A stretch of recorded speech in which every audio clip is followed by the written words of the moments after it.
기념주일을 맞이해서 시편 137편 1절부터 9절까지의 말씀으로 잊지 말아야 할 유산이라는 제목으로 은혜 받기를 원합니다. 전호자고 계신 분들과 인사하겠습니다. 나라와 민족을 위해서 기도 많이 합시다. 하나님은 사랑이십니다. 하나님은 세상을 사랑하셔서 예수 그리스도를 이 세상에 보내주셔서 세상을 구원하셨습니다. 하나님은 대한민국을 사랑하십니다. 예수 그리스도의 복음을 심어주시고 그리고 우리 민족을 구원해 주셨습니다. 우리 민족의 근대 역사 가운데 가장 치욕스럽고 고통스러웠던 역사의 한순간이 있다면 일본 제국주의에 짓밟혔던 사건을 들 수 있습니다. 1910년 8월 29일 한국과 일본은 강제 합병이 됨으로써 우리의 인권이 유린당하고 국권이 상실되고 노예처럼 취급당하는 치욕스러운 삶을 살게 되었습니다. 우리 역사에서 다시는 반복되지 말아야 될 불행하고 비참한 그런 일이 아닐 수 없습니다. 그러나 이미 일어난 일이기 때문에 지울 수도 없는 일이고 여전히 그 역사는 기록에 남겨있게 되는 것이죠. 분명한 것은 다시 반복되지 않도록 해야 된다는 것입니다. 우리의 미래를 밝히 준비하지 않으면 안 되는 일이기에 지난 역사는 바로 그런 의미에서 우리에게 교훈을 주고 우리가 반드시 잊어서는 안 되는 그런 사건이 되어야 한다는 말씀입니다. 미래의 밝은 미래를 열 수 있는 안내판, 지난 역사가 주는 교훈입니다. 그러므로 지난 역사에 붙들리지는 말아야 하지만 그러나 반드시 잊어서도 안 됩니다. 지난 역사가 우리의 발목을 붙들 수는 없지만 그렇다고 지난 역사가 반복돼서도 안 됩니다. 역사는 그래서 기억하라고 기록에 남겨있고 그 시대에 살지 않았던 그 먼 후대 사람들이 그래서 또 생각하고 기억하라는 교훈서가 되는 것입니다. 사람은 망각의 존재라고 그랬어요. 그래서 자꾸 세월이 지나면 잊어지게 돼 있습니다. 좋은 것도 나쁜 것이든지 다 기억에 오랫동안 남는 것은 우리에게 유익하게 작용하게 해야 됩니다. 좋은 것들은 좋은 대로 우리에게 유익하고 나쁜 것은 타산지석을 삼아 우리에게 유익하게 만들 수 있는 지혜. 역사를 아는 사람만이 민족만이 할 수 있는 그런 일이 아닐 수 없습니다. 그래서 우리의 지난 역사가 지워지지 않도록 열심히 노력하고 그래야 우리 미래가 푸른 신호가 켜지는 그런 복된 날이 펼쳐지게 됩니다. 이스라엘 백성들은 이런 일을 참 잘했습니다. 그들의 역사는 너무 힘들고 피곤했던 역사였지만 지금 이렇게 세계에 우뚝 서 있는 그 이유를 하나 든다면 그들의 역사는 바로 기억되는 역사였다는 사실 때문입니다. 이스라엘 백성들은 참 힘들고 어렵게 그들의 역사를 만들어 왔습니다. 성경은 그 이유에 대해서 얘기해주고 있는데 한마디로 말하면 하나님을 잘 섬기지 않았기 때문에 그래서 이스라엘 역사가 그렇게 힘들고 어려웠다는 것이죠. 그렇게 해서 결국 바벨론 포로의 생활을 끝내고 다시 이스라엘 땅으로 귀환이 되어 있었지만 그러나 여전히 강대국의 틈바구니 속에서 힘들고 지치게 살다가 결국 로마의 지배 아래 들어오게 된 것이죠. 주후 66년 로마가 그 유대를 침공하게 되고 유대 전쟁이 발발하면서 4년 만에 유대는 멸망의 길을 걷게 되면서 그때 흩어진 유대인, 디아스포라 유대인이 발생해서 유대인들은 전 세계 사방팔방으로 흩어져 사는 비참한 민족이 되었던 것이죠. 나라 잃은 백성, 인권을 보존받지 못하는 백성으로 전 세계에 흩어져 살아가는 그들의 삶은 너무나 힘들고 어려웠던 삶입니다. 초절하게 고통스럽게 살았던 삶인 것이죠. 그렇게 해서 1900년의 세월을 지냈던 그들의 민족의 삶, 그들은 그렇게 힘들게 살았던 겁니다. 그렇게 살 수밖에 없었던 이유를 성경은 또 얘기해 줍니다. 그들은 예수님을 십자가에 못 박힌 죗값을 치르게 되었다는 사실을 말하고 있습니다. 빌라도가 예수님을 죽이면 안 된다는 자기 부인의 꿈의 이야기를 들으면서 예수님을 사형 선고 내리기를 거부하자 유대인들이 반발을 하게 돼서 밀란이 날까 두려워서 빌라도는 예수님을 사형에 언도를 합니다. 그리고 이런 말을 합니다. 마태복음 27장 24절. 이 사람의 피에 대하여 나는 무죄하니 너희가 당하라. 빌라도는 예수님을 십자가에 처형하는 이것이 자기한테 화가 될 것 같아서 나는 무죄하다. 니들이 죽이라고 해서 죽인 거지 나는 뜻이 아니다. 그러니까 혹시 이로 인해서 죗값을 치른다면 니들이 당하라 하고 했던 말입니다. 그랬더니 유대인들이 뭐라고 얘기합니까? 마태복음 27장 25절. 백성이 다 대답하여 이르되 그 피를 우리와 우리 자손에게 돌릴지어다. 예수님을 죽인 그 피의 값을 우리와 우리 자손에게 돌리라고 하는 얘기입니다. 얼마나 무서운 얘기입니까? 예수님을 잡아 죽인 그 무서운 죗값을 유대인들은 당대 우리가 받을 것이고 우리 아들도 받을 것이고 우리 자손도 받을 거다라고 얘기했으니 어떻게 보면 자기 후손을 저주하는 그런 얘기와 다를 게 없는 무서운 얘기를 했던 것이죠. 결국 예수님이 돌아가신 지 40년 뒤에 유대는 로마에 짓밟혀 멸망당하게 되고 그 이후로 1900년 동안 세계에 유리하고 방황하는 흩어진 유대인으로 살게 되었어요. 1940년대 일어났던 양대 세계전쟁, 이것은 유대인들이 당하는 최고의 고통과 아픔의 시간이었습니다. 나치 정권은 유대인들을 유대인이라는 이름 때문에 그들을 학살하기 시작하는데 그때 희생당한 유대인들이 600만 명 정도가 되었다는 기록을 남겨놓고 있습니다.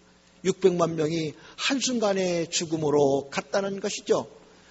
예수님을 죽인 피의 대가가 이렇게 처절할까, 이렇게 고통스럽게 그렇게 그 민족에게 임했을까 하는 역사의 분명한 교훈이 담겨 있는 것이죠.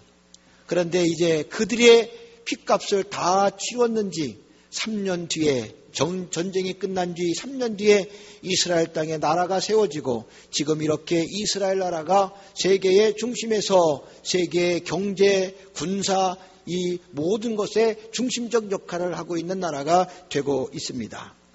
이들은 홀로코스트, 말하자면 유대인 600만 명 학살된 이 사건을 우리가 꼭 잊어서는 안 된다고 하는 교훈을 남겨놓고 이스라엘 박물관에 유대인 학살 기념관을 세워놓고 거기에 이런 문구를 세워놨습니다. 용서는 하되 잊지는 말자 하는 그런 교훈입니다. 독일은 유대인들을 그렇게 죽인 선조들의 죄악을 진심으로 사죄를 하고 그리고 또 보상도 했습니다. 이스라엘은 그 용서를, 그 사죄를 받아들여서 그 백성들을 용서를 했습니다. 그래서 용서는 했다고 선언을 하지만 그러나 그 역사의 슬픈 사건은 기억해야 된다. 잊어서는 안 된다는 교훈을 남겨놓고 그래서 박물관을 세우고 기념관을 건립하게 되었던 것이죠. 그들의 삶은 바로 절대로 잊지 않겠다는 겁니다. 용서는 하고 다 이해는 하지만 그러나 우리의 심령에는 잊을 수 없다는 겁니다. 왜?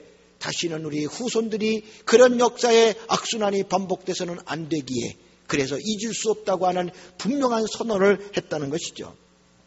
오늘 본문에 읽은 말씀도 바로 그와 같은 얘기입니다. 이스라엘 백성들이 주전 587년에 바벨론에 의해서 멸망을 당하게 돼서 포로로 끌려가게 됐어요. 포로로 끌려갔으니 얼마나 그들의 삶이 처참하고 비참했겠습니까? 그들이 모여가지고 이제 이런 노래를 부른 거예요. 바벨론 강가에 모여서 조국을 생각하면서 울면서 노래를 불렀던 것이 오늘 본문 시편 137편의 이야기입니다. 1절 말씀 보면 우리가 바벨론 강변에 거기에 앉아서 시온을 생각하며 울었도다. 바벨론 포로로 끌려가 바벨론 어느 강변에 앉아서 나라 조국 시온 유대를 생각하면서 울었다는 겁니다. 그런데 바벨론 사람들이 그들에게 나무에다가 수금을 걸어놓고 노래를 불러봐라 하고 그렇게 노래를 시켰다는 거죠. 얼마나 치욕적인 거겠어요. 지금 노래가 나옵니까? 나라가 망해 포로로 끌려왔는데 무슨 부를 노래가 있다고 노래를 부르겠어요? 그래서 노래를 부를 수가 없잖아요. 그래서 우리는 절대로 노래를 부를 수 없다 하고 이렇게 얘기를 합니다. 5절 예루살렘아 내가 너를 잊을진대 내 오른손이 그의 재주를 잊을지로다. 예루살렘을 절대로 잊을 수가 없다는 거예요. 만약에 내가 예루살렘을 잊는다면 내 오른손의 재주를 잃어버릴 거라는 겁니다. 오른손의 재주가 뭐예요? 내가 먹고 마시고 살 수 있는 그런 능력이 오른손에 있어요.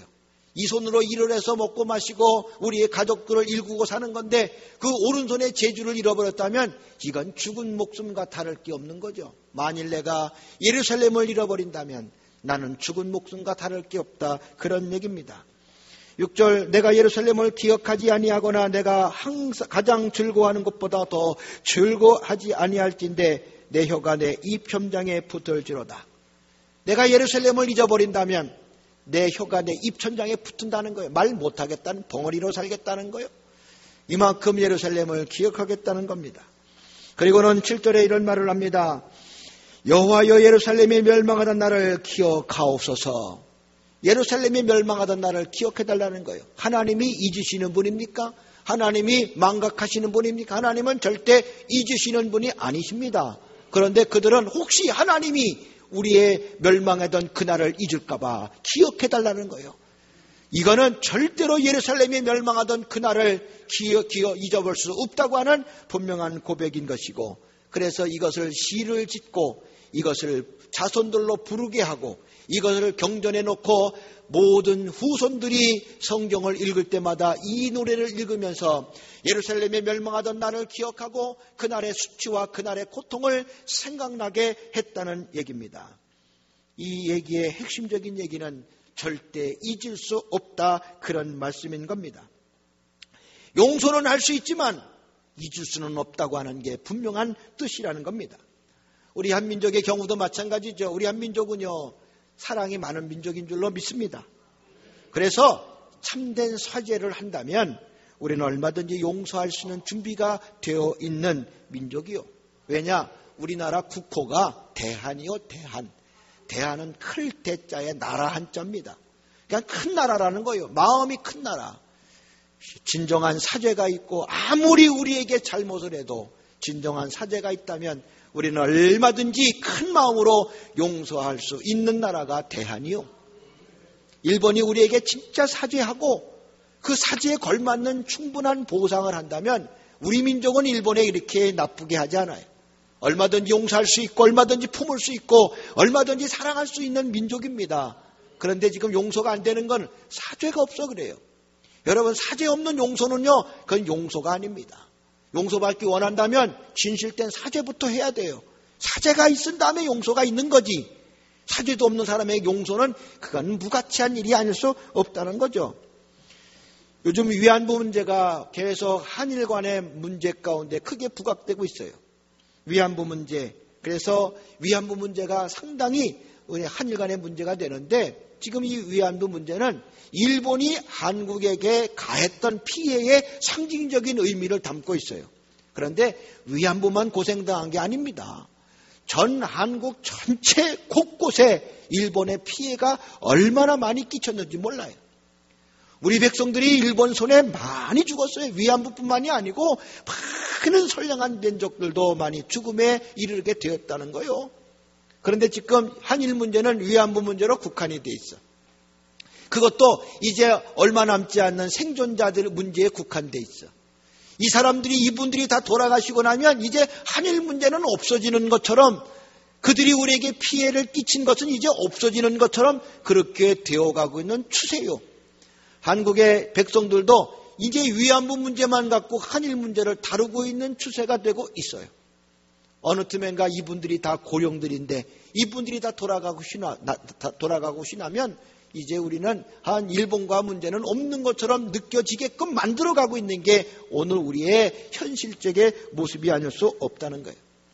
이런 차에 요즘 시중에 개봉 영화로 귀향이라는 영화가 개봉이 됐어요. 귀향하니까 여러분 생각할 때 고향에 돌아간다는 귀향으로 생각할지 모르지만 한문을 그렇게 사용하지 않아요. 귀신 귀자에다가 그 시골 향자를 쓰고 있어요. 그러니까 귀신이 돼서 다시 고향에 돌아왔다는 의미로 귀향입니다. 그래서 무슨 말이냐면 위안부로 끌려갔던 사람이 있어요. 그 사람이 죽었어. 죽어서 결국은 고향에 돌아오지 못한 사람이 있고 결국 살아서 돌아온 사람도 있고, 그런데 죽어서 돌아온 사람은 귀신이 되어 돌아와 살아서 돌아온 사람과 만나서 그 문제를 부각시키는 그런 내용이 바로 귀향이라는 영화의 내용입니다. 지금 20만 명 정도가 위안부로 끌려갔다고 그러죠. 대부분의 사람들은 전쟁 때 다 죽었어요. 일본이 패망을 하자 일본 놈들이 그 위안부로 끌려가서 그렇게 성놀이개로 쓰다가 도망가다가 거추장스러우니까 다 현장에서 총살시키고 죽였다는 그런 기록을 지금 발견하면서 더욱더 우리를 분노케 하고 있단 말이죠. 그런데도 그런 상황 속에서 결국 살아남은 사람 한 200여 명, 그 중에서도 이제 고령이 되어 이제 자연사로 돌아가셔서 남은 사람들이 한 80여 명. 이런 분들이 이제 더 돌아가시고 나면 아무 문제가 없는 것처럼 느껴지는 우리 민족들의 이런 생각, 일본의 그런 생각을 다시 경각심을 주기 위해서 만든 영화가 귀향이에요. 죽어서 돌아온 사람, 살아남은 사람, 이들은 현재 고통과 아픔을 당하면서 지금 이렇게 존재하고 있다고 하는 사실을 알려주면서 그 영화가 우리에게 남긴 교훈의 한마디는 잊지 말자.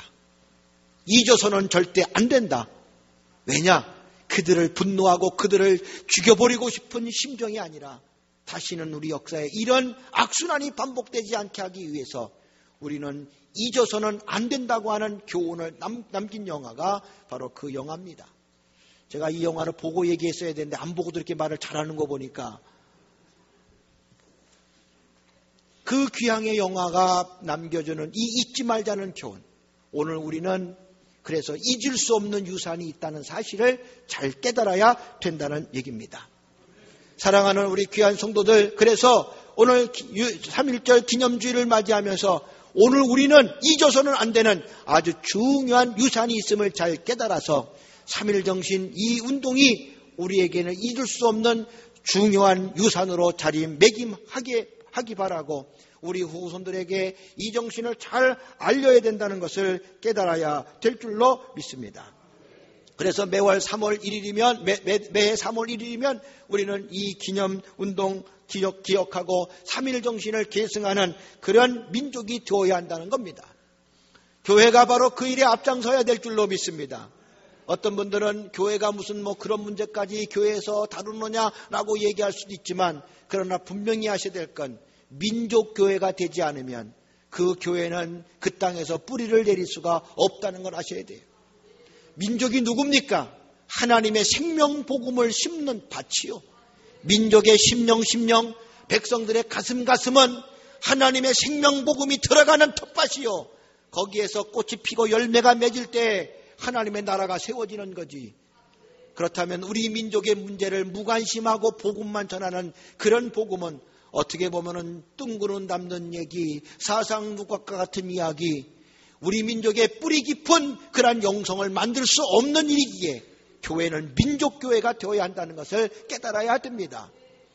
서방 미국 선교사들이 한국에 들어와서 그들이 뿌려놓은 복음이 이렇게 풍성한 결실을 이룰 수 있었던 그 근본 이유 가운데 한 가지가 그들은 민족교회를 만들었다는 겁니다.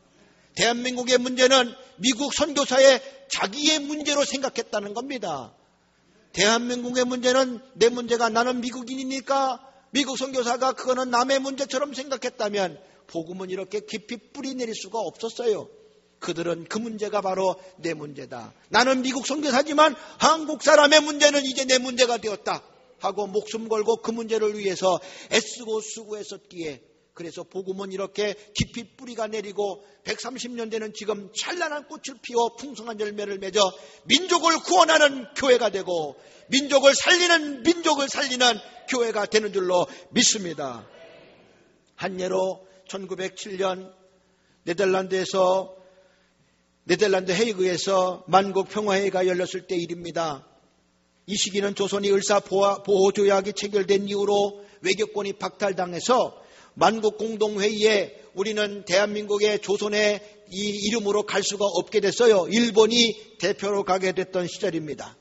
고종 황제는 이런 일본의 부당한 일들을 세계에 알리지 않으면 안 되겠다 싶어서 여기에 이준, 이상설, 이위정이라고 하는 열사를 거기에 특사로 파견합니다. 그런데 일본이 이걸 알았어. 못 가게 하려고 갖은 수단과 방법을 동원했어요.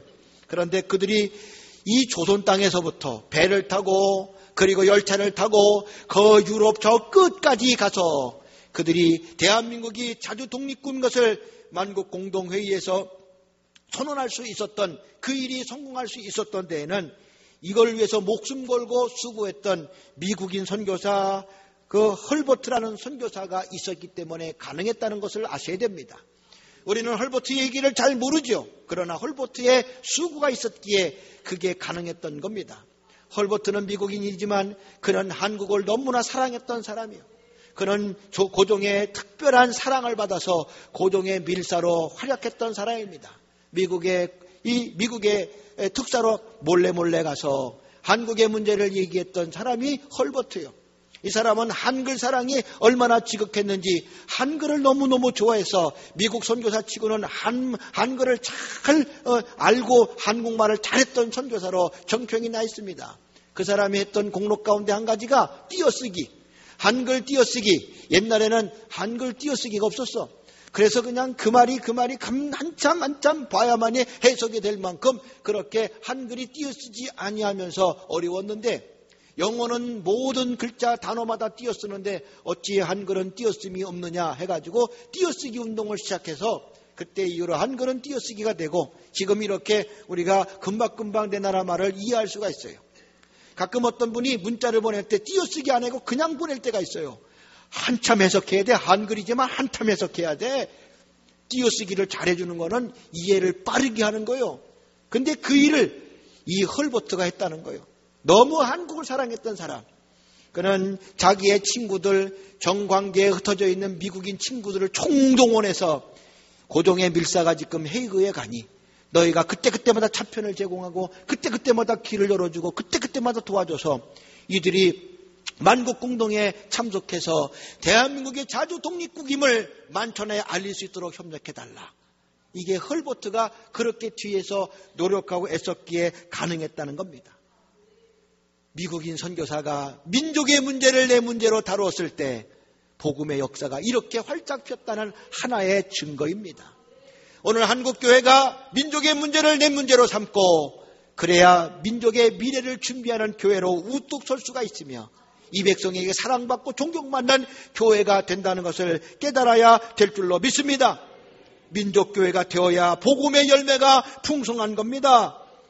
3.1절 97주년 기념주를 맞아서 그래서 우리는 이 민족의 아픔을 잊어서는 안 되며 반드시 잊어서는 안 될 유산이 있음을 깨닫고 우리 후손에게 이 유산을 잘 넘겨줌으로써 우리 민족의 미래를 푸르게 환하게 아름답게 만들어가야 될 줄로 믿습니다.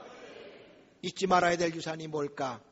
1919년 3월 1일 정오 탑골공원에서 대한독립 만세를 외침으로써 삼천리 방방곡곡에 동시다발적으로 울렸던 함성, 대한민국이 독립국가이며 이 땅에 영원히 있어야 된다는 것을 대내외 알린 이 엄청난 민족적 선언의 사건 3.1운동 대한독립 만세운동입니다. 그러나 이 만세운동이 일어날 수 있었던 가능하게 할 수 있었던 것은 이거는 그냥 이루어진 게 아니라는 사실을 아셔야 됩니다. 반드시 잊어서는 안 될 기억할 유산이 여기에 있다는 겁니다. 3.1운동은 일제식민지하에 있는 나라가 절대 우리나라는 이런 나라가 될 수 없다고 하는 것을 대내에 알린 사건이며 민족적인 자결심, 자주 정신을 가진 백성으로 살아야 될 당연한 권리가 있는 우리 민족임을 모든 세상에 알려준 민족운동이었습니다. 이런 민족운동을 가능케 할 수 있었던 그 뒷이야기 속에는 바로 기독교인의 수고와 감리교인의 수고가 있었다는 것을 기억하셔야 되겠습니다. 먼저 1884년 6월에 고종 황제를 만나서 이 조선 땅에 복음을 전하겠나이다 하고 조선 복음 선교를 위해서 허가를 받았던 사람이 감리교 선교사 1번 주제 맥클레이 선교사였습니다. 그는 1884년 6월에 고종을 만나서 7월에 그 윤허를 받고 돌아가게 되었고 그 이후에 조선 땅에 복음이 들어오는 문이 활짝 열리게 되면서 감리교, 장로교, 성결교 그리고 침례교, 구세군 이런 교파들이 이 땅에 복음을 들고 들어오는 계기를 마련해 주었습니다. 1885년 4월 5일 감리교 아페젤라 부부와 장로교 언더우드 선교사가 제물포항 지금의 인천항에 첫 발을 내디딤으로써 이 땅에 복음의 물결이 시작되었던 거 믿으시기 바랍니다. 그리고 그들이 열심히 복음을 전하면서 그들이 이민족 백성들에게 민족의 문제를 가슴 깊이 가르쳐 주었으며 그리고 일제와 항거해야 될 이런 정신을 그들에게 알려주었던 겁니다. 그렇게 해서 복음의 역사가 확장되었던 어느 날 1910년 8월 29일 일제는 강제적으로 이 나라를 합병시키면서 국권을 뺏어갖고 인권을 유린하면서 우리를 노예처럼 개처럼 취급하는 그러한 일이 있었습니다. 그런데 명성시해 사건과 을사보호 강제 체결한 이후에 국권이 상실된 이 나라 아무런 힘이 없는 것 같아서 이제 짓누르면 아무 소리 못하는 그런 나라인 것 같았으나 그런데 애국 청년들이 가슴속에는 조국의 사랑에 대한 불붙는 열정이 타오르기 시작하게 되었고 그들이 바로 복음으로 말씀으로 무장된 그리스도 청년들이었음을 깨달아야 하는 것입니다. 그들은 독립의지, 민족의 자주권 그리고 철저하게 이 민족은 하나가 되어야 한다고 하는 이 민족운동을 가슴에 품고 있었으니 이것은 바로 복음으로 인한 역사가 아닐 수 없다는 겁니다. 그래서 정동교회, 상동교회, 동대문교회 이런 교회를 중심으로 해서 복음의 문이 활짝 열리기 시작했고 항일 운동의 정신이 불꽃처럼 타오르기 시작했던 겁니다. 전통 종교라고 하는 천도교 불교에게도 민족운동을 가르치고 독립운동을 그들에게 전하는 그런 역사가 있게 되었습니다. 특히 상동교회는 전국에 수백 명의 애국 청년들이 모여들어서 위기 속에 빠져있는 조국을 구하자 그들이 청년 가슴에 불붙는 열정이 타오르기 시작되어서 이 운동이 점점점 번져나가기 시작되었다는 얘기입니다. 감리교회 목사 가운데 손종도 목사 이분은 고종 황제를 북경에 망명시켜서 망명정부를 먼저 세우고 그리고 독립을 위해서 이제 바깥에서 일을 해야 된다. 안에서는 안 되니까 밖에 나가 일해야 된다고 그렇게 계획을 세워서 고종이 이제 북경에 망명하여 갈 여러 가지 준비가 완벽하게 준비되어 가고 있을 즈음에 그만 발각이 되고 말았습니다. 일본은 고종을 살려두면 문제가 심각하겠구나. 이 백성들이 고종을 중심으로 해서 계속 독립운동을 펼치겠구나 싶어 이제 고종을 암살할 계획을 세우게 됩니다. 황선인 이석이라는 사람의 증언에 의하면 1919년 1월 21일 고종이 죽게 되는 날인데 매국노 이완용이라는 사람이 일제의 사주를 받고 사약을 들고 들어와 고종에게 먹임으로써 고종이 독살당하는 그런 일을 만나게 된 것이죠. 결국 고종이 1월 달에 죽게 되면서 국장을 치러지게 되고 이제 국가 장례가 치러지는 마지막 날 3월 3일을 기점으로 해서 3월 1일 날 전국적으로 모든 백성들이 들끓는 그 가슴을 조국의 독립으로 승화시키고자 하는 운동이 시작되면서 3.1 운동이 시작이 되었던 겁니다. 이것이 다 바로 감리교인들의 운동 속에서 펼쳐지게 되었다고 하는 뒷역사, 우리는 잊어서는 안 될 우리의 유산인 것을 기억해야 되겠습니다. 3.1 운동이 가능했던 것에는 또한 감리교 동대문교회의 노력이 있었다는 사실도 기억하셔야 되겠습니다. 당시는 의료와 교육 선교가 동시에 전개됐던 시절이었습니다. 동대문 밖에는 민중들을 위해서 시약소가 설치가 되었어요. 동대문, 지금의 그 당시 흥인문, 지금도 흥인문이라 하지만 흥인문 동산에는 메리 스크랜턴이 1887년에 시약소를 설치하고 가난한 사람들에게 약을 나눠주는 그러한 약방과 같은 것을 만들어서 돈 없는 사람, 힘 없는 사람, 가난한 사람들에게 이 건강치 못한 그들에게 약을 나눠주는 선교운동을 펼치게 되었다는 겁니다. 바로 그 흥인문 동산을 중심으로 해서 보구요관이 만들어지고 볼트인 병원, 볼트인 여학교, 홍인 배제학교, 간호학교, 의과대학이 설립되면서 그 흥인문 동산에는 선교타운이 조성되는 그런 역사가 일어나게 됐습니다. 여기는 치유의 복권 지역으로서 일제의 손이 미치지 않는 그런 자리였습니다. 여기에 선교사들이 들어와서 일본 항일운동의 본거지로 삼았고 그래서 누구의 터치도 받을 수 없는 그러한 곳에서 항일 정신을 불태웠던 자리가 되었던 겁니다. 그 당시 이곳에는 감리교 의료 선교 본부가 위치해 있었으며 의료 선교 위에서 모였던 선교사들과 많은 믿음의 사람들이 독립운동을 위한 터전으로 삼게 되었던 겁니다. 동대문 교회 김상옥이라고 하는 청년이 있었습니다. 지금 그는 열사로 의사로 그렇게 추앙받게 되는 사람인데, 그 사람은 자기가 경영하는 영덕 철공소에서 50명의 직공들과 함께 태극기를 만들었어요. 그리고 그 태극기를 다량으로 제작해서 전국에 배포하는 일을 하게 되었던 겁니다. 그리고 고사당일 3월 1일 날 동대문교회 민족 여명의 종이라는 거, 최대의 종입니다. 이 서양동을 이렇게 울려 퍼질 때, 정오에 울려 퍼질 때 태극기를 들고 만세삼창을 하며 대한독립 만세를 부르자고 그렇게 3.1운동을 계획하게 되었던 것이죠. 그래서 민족대표 33인이 탑골공원에 모여서 그 일을 이루려고 했던 겁니다. 감리교 9명, 장로교 7명, 천도교인 15명, 불교인 2명으로 구성된 민족대표 33인들이 이제 탑골공원에서 독립선언서를 낭독하려고 하는 그 즈음에 일본이 이들을 다 감금해놓고 탑골공원에 오지 못하게 되었던 겁니다. 이때 동대문교회 김상옥이라는 사람과 상동교회 정재영이라는 사람이 보관 중이던 독립선언서를 읽으면서 3.1운동에 불을 지피게 되었던 것, 우리가 잘 모르는 우리 감리교의 역사입니다. 잊어서는 안 될 우리의 유산이 되어야 될 줄로 믿습니다. 김상옥과 정재영의 선창으로 인해서 3.1운동의 그 깃발을 높이 들게 되면서 전국에 동시다발적으로 3.1운동의 역사가 이루어지게 된 것, 이것은 바로 감리교회가 교회라고 하는 라인을 통해서 이루어지게 된 일입니다. 지금처럼 인터넷이 발달되거나 통신망이 발달되지 않았던 그 시절에 전국의 동시다발적인 운동이 일어날 수 있었던 것은 바로 교회가, 전국에 있는 교회들이 이 일을 감당할 수 있었기에 가능했다는 것을 볼 때, 민족의 문제는 바로 우리 교회가 감당했던 문제였고, 그래서 우리가 했던 이 모든 사실을 잊을 수 없는 우리의 유산으로 남겨야 된다는 것을 깨달아야 되는 것이죠.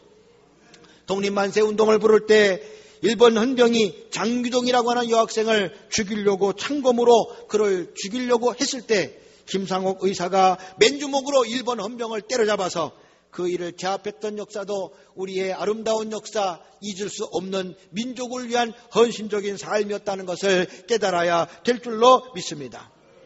이렇게 3.1운동은 폭력과 억압에 항거한 비폭력적 자주 독립운동으로 자유와 평화, 박애와 평등을 세계 만방에 전하고 반만년 역사, 문화, 홍인, 인간, 민족 정신을 되살려서 우리 민족이 세계 온 백성들에게 우뚝 설 수 있는 계기가 되게 했던 것, 우리 민족의 대서사시와 같은 그런 그리스도의 사랑이 담겨있는 신앙운동이었다는 사실을 깨달아야 합니다. 상일운동의 파장은 1년 동안 계속되었으며 전국 방방곡곡뿐만 아니라 만주와 연해주까지 확산되어 항일민족운동으로 확산되게 되었으며, 세계대전 승전국인 일본의 침략과 세계질서 파괴를 비판하면서 일어난 운동으로 피압박 민족에게는 또 한 번 자유와 또 새로운 꿈을 갖게 하는 그런 운동이 되었던 겁니다. 그래서 일본의 다시 중국의 오사운동, 인도의 마하트마 간디가 이뤘던 비폭력 조약운동은 바로 3.1운동의 영향을 받아서 일어난 세계적인 민족운동이 되었다는 사실도 잊어서는 안 됩니다. 이 일이 이루어지기까지는 누가 그 일을 했습니까? 바로 동대문교회 출신의 독립운동 헌신자였던 스크랜턴 모자, 헐버트 벙커 케이블 스웨로, 하워드, 그리고 로제타 홀, 해리스, 커틀로, 손정도, 정춘수, 김상옥, 박용만, 이하영, 황중국, 박원영, 이효독, 정종용, 정희종 장로 같은, 목사와 장로 같은 이런 분들이 이 일에 헌신하고 충성하였으므로 이런 위대한 민족운동을 이룰 수 있었다는 사실을 우리는 잊을 수 없는 유산으로 꼭 남겨야 될 줄로 믿습니다. 이와 같이 훌륭한 역사를 가지고 물려받은 감리교, 이게 바로 우리 감리교입니다. 민족 정신, 민족의 독립과 전 민족을 사랑하는 그 사랑의 정신이 예수 그리스도의 신앙 안에서 승화되고 일어나게 된 위대한 민족 운동이 되었다는 말입니다. 이제 우리는 이 귀한 것을 잊어서는 안 되겠어요. 이게 우리의 잊을 수 없는 유산이 되어야 될 줄로 믿습니다. 그래서 우리 후손들에게 대대로 이 민족운동, 조국을 사랑하는 마음을 이어주가며 우리 민족의 미래가 활짝 열리고 다시는 이런 비참하고 힘든 역사가 악순환되지 않도록 우리가 함께 이 유산을 잘 보존하고 전해야 되는 믿음의 귀한 성도가 되어지시기를 주님의 이름으로 간절히 축원합니다. 할렐루야. 은혜 주신 하나님께 박수합니다.